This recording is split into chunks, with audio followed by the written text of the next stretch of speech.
Back in my apartment, I decided to take a sip of the bottle Mae-san gave me. Okay, yeah, the alcohol. Shit, it tastes even worse than I thought. Well, yeah, hasn't it been like a day since you asked her about or since the alcohol incident happened? Maybe alcohol is illegal precisely because of how awful it tastes. I don't know about that, man. I searched the table for a glass of soda, my eyes watering. The moment my hand reached the glass, I brought it to my mouth and to wash away the burning swill. Okay, that's why you use soda as a chaser. Mari. Oh, okay, the girlfriend of Nobu, right? I'm gonna assume. Right. No, yeah. You're pathetic, Ikuro. Yeah, right. Why don't you try it yourself then? Mari grabbed the glass, filled it to the brim. Oh my god, how big is your glass to drink alcohol? Filled it to the brim and drank it all in one gulp. Then she gave me a flying kiss, as if to mock me. Nobu immediately followed her example, but omitted the kissing part. Well, what else should I have expected from these guys? Jeez. Wow, Nobu, look at you and your tattoos. Oh, wow. So where'd you get the booze? Come on, spill it. Okay, yeah, my voices are not on point. I only remember like Ikuro's and like Sei's because it's so my normal voice range. Okay, I know places. I showed a self-important grin. I can't snitch on my accomplice after all. Yeah, I think I did it like a Kel voice, right? Like, yeah, sure you do. Who are we to talk? Right, Mari? Is it just me or is he hinting at something? Do they also have the same accomplice to get alcohol? Nobu laughed and pushed Mari lightly. He put more strength in the push. Mari, being quite tipsy already, dramatically collapsed on the carpet. Ah. Oh, okay. Okay. I leaned over her. Are you okay? Let her lie there for a while. It's her own fault. Nevertheless, Nobu pulled out a bottle of water from under the table and put it close to Mari, so she could reach it at any moment. I like to imagine that Mari just like had like not usually you drink in like shot glasses, but I like to imagine she like had like a regular cup and just filled it to the brim with alcohol and just had a huge glass of like alcohol or something. So how's it going with her? I asked that for no reason. We had to talk about something after all. Nobu contemplated for a while and then replied. It's getting worse. She spends all day at home and then disappears at night.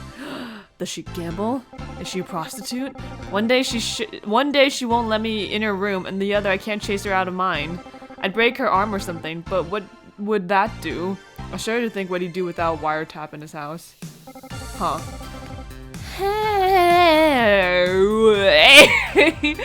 Mari, who was silent all the time, suddenly shouted, or rather groaned. Nobu and I glanced at each other. He then switched his gaze to Mari, assessed the state she was in, and slapped her cheek. She immediately jumped up and blinked in surprise, looking from side to side. Are we going to learn another round? Okay, that's not how drunk people sound like, but Mari returned to the table and put the empty shot glass in front of Nobu. Okay, so it was a shot glass. He in turn took another shot and put it in front of me. I think I've had enough. Okay, yeah, y'all got crazy to drink, but where's the money? In a while, my guests were lying on the carpet, drunk. I turned the TV on for them and stepped out to the balcony.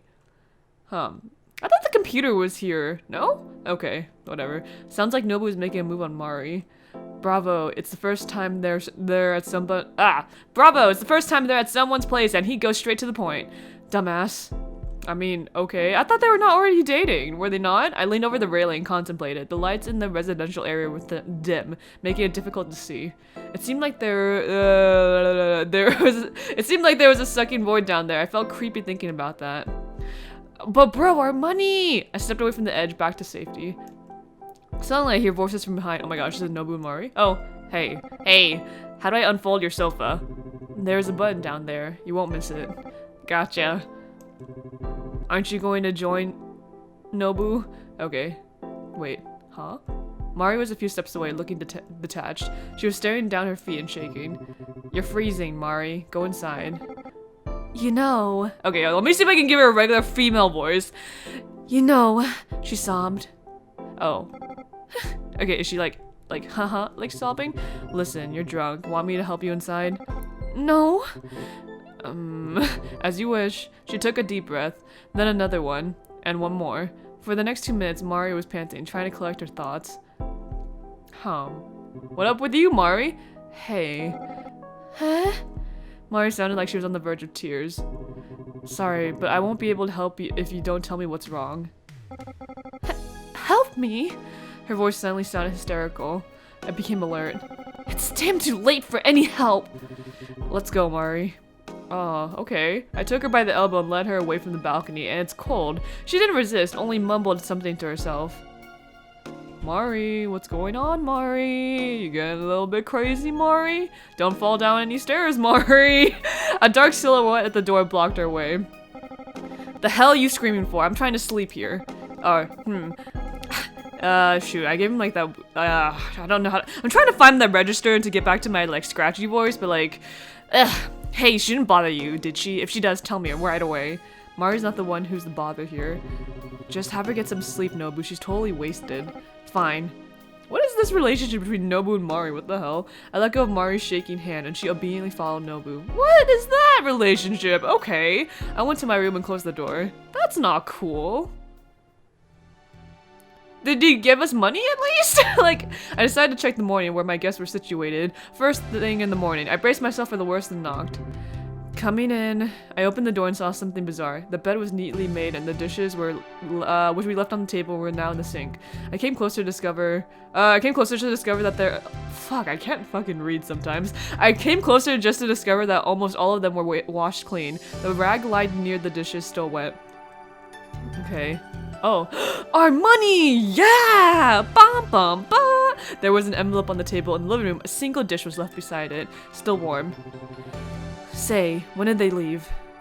Say appeared on the screen. She opened one of her eyes slightly and yawned in a dramatic way. When did they leave? Who? Stop feigning ignorance. Mari, Nobu, when did they leave? You probably mean the pair that you never introduced me to? If so, they probably left around an hour ago. Ooh, Say's getting so sassy. Oh, come on. Don't tell me you're upset about that. Of course I am! I imagine you told them that you lived alone! I'm sure you did! I mean, as the live-in girlfriend, she can't have that. God, it's really hard to be mad at her, honestly. Don't you understand how dangerous your existence is for me? I mean, no offense, but I have to hide you. Especially from idiots like Nobu. Okay, got it! Not taking offense was one of the traits Say developed by herself. It looks like she studied human relationships well enough to come to a conclusion that you can live without constantly getting offended. Alright, Say! In that regard, she was already above most humans, perhaps myself included. Nevertheless, she sure likes to be- What the fuck, her meme face? Okay. I have no choice but to close my eyes to that. What are you up to today? Let me think. Are you going to the trading sector again? She reads my mind like an open book sometimes. Well, yeah, we don't have enough money, Say! Come on, Say! If you're gonna help me find a job, Say! Yeah, I am. I know what you're gonna say, but Say, don't think about what I'm gonna say, think about what's gonna be in the future. Okay, not the line. But just know that what I'm doing this is for you. Once I have enough money to sustain you and I for the rest of our days, I'll stop, I promise. Bro, you can't promise something like that. You should ask Say to find you a job. I tried to come off as almost romantic to Say at that time.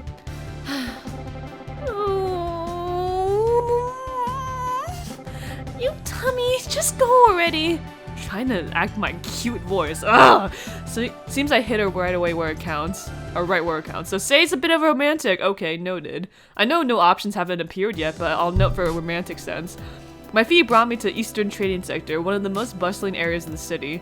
You may think it's the least suitable place for making shady deals, but Hanged assured me that it's the safest choice when it comes to making exchanges. According to him, there was no surveillance devices except for the cameras on the central streets. At first I had my doubts, but since I never met a single drone or policeman for all this time, I calmed down. It's so pretty looking though. I guess the idea is that with so many witnesses around, there isn't a need to divert as much resources there.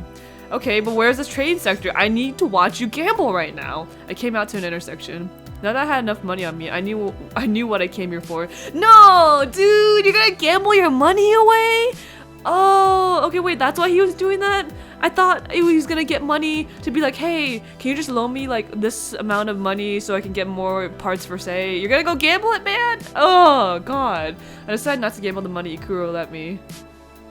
Who? I thought I was Ikuro. I'm gonna guess that meant Nobu. I couldn't risk losing it. I really wanted to get another memory module for Say. Less importantly, I don't know what Nobu's gonna do when he finds out I can't pay him back. But I guess that's enough getting sentimental. It's time to drop off some money for Hank. Yeah, no, drop it off for Hank. Yeah. I followed the usual route, try not to look suspicious.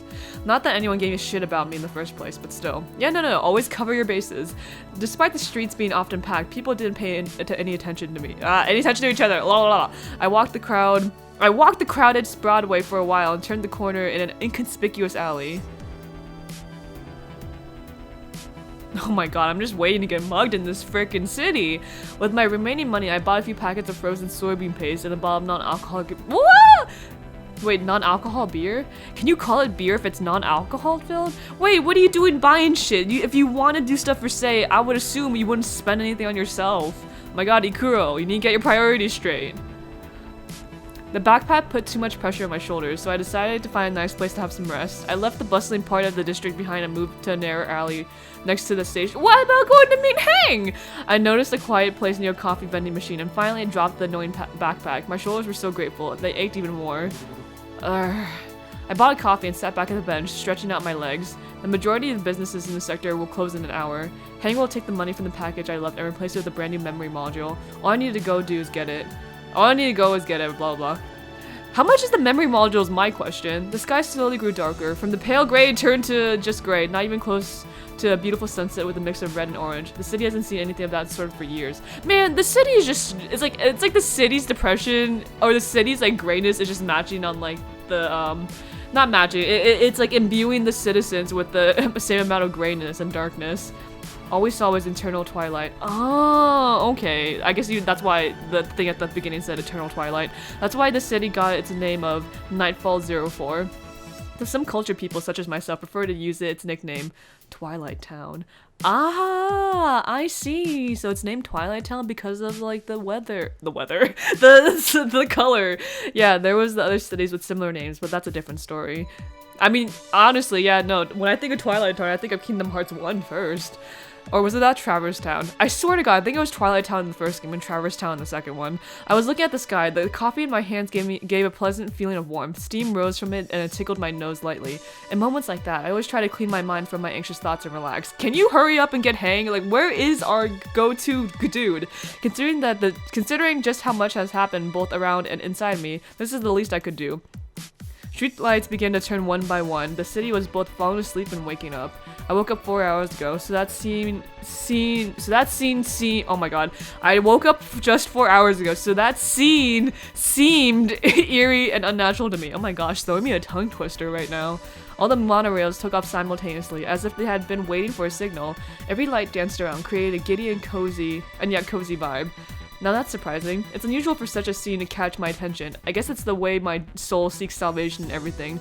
Be it the waltz of the city lights or a lone girl before my eyes.